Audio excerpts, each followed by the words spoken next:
Hi, I'm Kaylyn. Welcome back to Build a Life You Love podcast.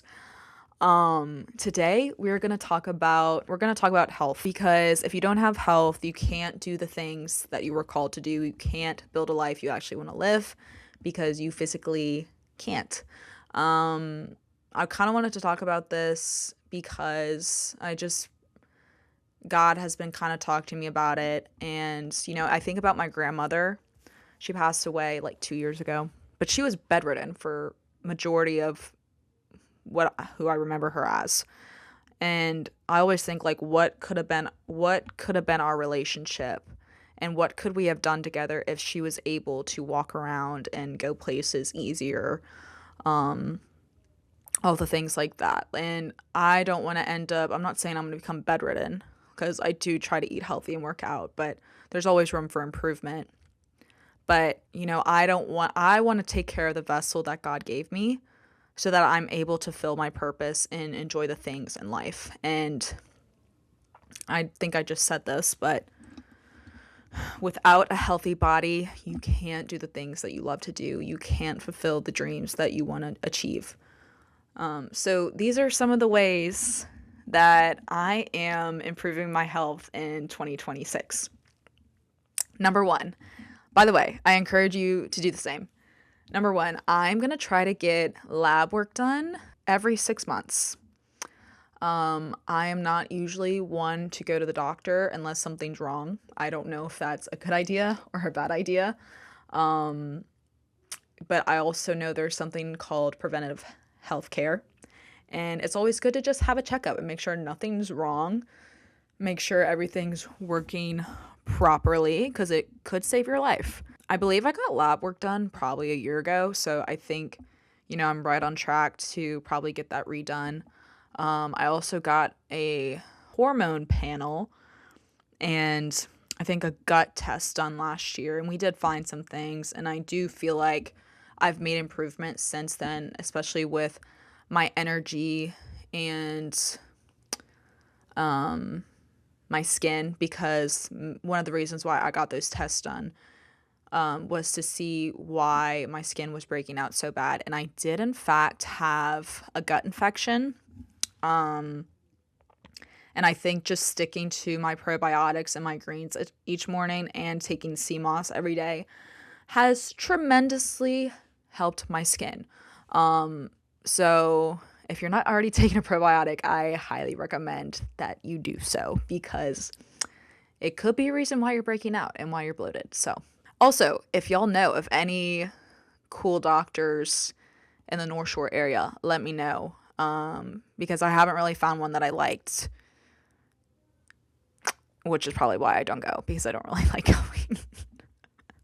Anyway, number two, I am gonna try to walk a little bit more. I do have a walking pad in my office, which I do try to utilize, but I just ordered a weighted vest to wear with it, and I see a lot of good results on TikTok. It's really good for building more muscle.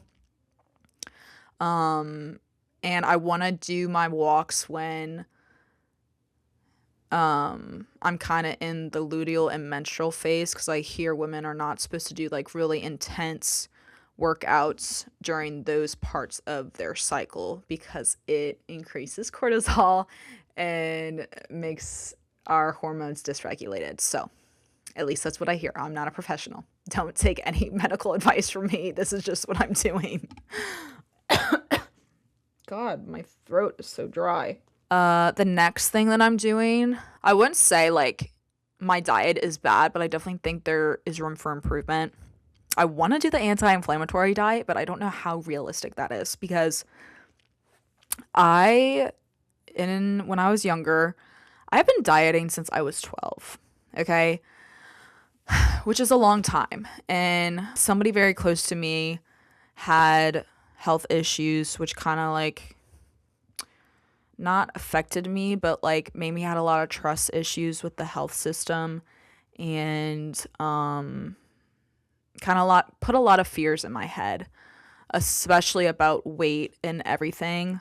So when I was younger, I remember I was like 9. I might have been 8 or 9, and I don't I when I was this age, I wasn't like heavy set or anything, but I think I had just had more muscle than a lot of the girls, and I was taller. I was one of the tallest people in my class. And girls compare weights even to like young kids. I remember knowing like one of my closest friends, she was like, "Oh, like I'm 76 pounds." And like me in my head, I'm like, "Oh my God, like I'm almost 100 pounds." Like me freaking out. I'm like, "Oh my God, I'm almost 100 pounds. Like, what am I gonna do?" Like, and I remember like coming home to my mom that night and I was like, I was like, "Mom, how do I lose 30 pounds in a day?" And she was like, "You you can't. I mean, you can try, but that's like not gonna happen. You could go ride the bike for hours and hours, but you're not, that's not gonna happen." And I was just remember feeling so defeated because I'm like, God, I'm fat. I wasn't fat.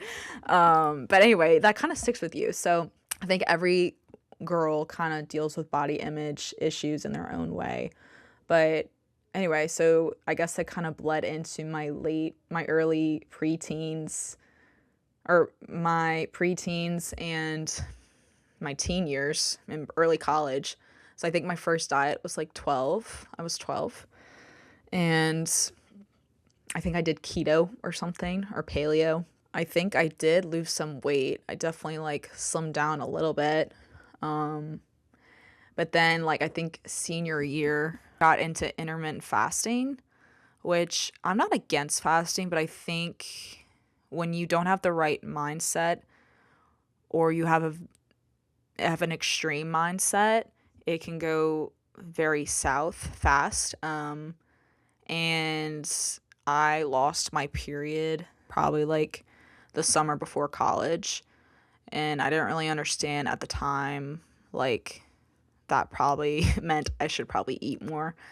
Um, but anyway, so like I had struggled with food and body image for like a long time. So like I have this weird relationship with dieting, and just because of that experience, and I don't know how far to push it sometimes because of the past. And I'm definitely like a lot better than I used to be, but I don't know how to restrict without feeling like I'm not living life.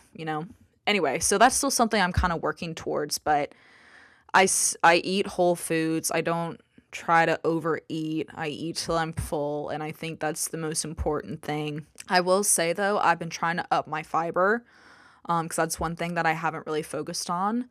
I've been focused on protein in the past, but I know fiber is very important. So I hear that raspberries are good in the morning. I think they have like 7 or 8 grams in a cup for like 100 calories. Beans are really good for fiber, and I found these bagels that have 30 grams of fiber in them, which I'm like, period. Because apparently women are supposed to get like at least 30 grams of fiber a day, which I have not been hitting like majority of my adulthood. So I'm trying to get my fiber in at least, and maybe not restrict as much. But I also want to, back to workouts, I also want to do at least I want to do 3 weightlifting workouts a week, if not 5, like 5 max, 3 minimum, because it's great for building muscle. And then I also want to do Pilates classes eventually. Most of these memberships cost $300 a month, and I just don't really feel like paying that right now. But definitely like a future thing. Another thing I want to focus on is a consistent bedtime routine. Your brain and your body loves consistency. And I will say I have not been consistent in my sleep routine. Another thing I'm trying to do is my supplement routine. I have a probiotic. I'm supposed to be taking a multivitamin, an iron pill, and like magnesium, which I haven't really been doing. So I need to get back on that. I think a lot of the times with health too, we get so caught up in the day-to-day life, we kind of forget that we need to take care of ourselves. Like, especially for me, I get so caught up in work and making sure the business is operating at its best, and I kind of forget about me. And I'm like, even with sleep, that's like 9:30. I'm like, frick, like I still need to shower. I still need to make like my tea. I still need to put my laundry away. So Here's your reminder that no job, no business, no relationship, no favorite snack, no routine, no hobby is more important than your health. And I encourage you to take the steps needed to create a better vessel for yourself so that you can be energized and be the person that God called you to be. That's the episode. I hope you'll have a great week and a great Mardi Gras season. Bye!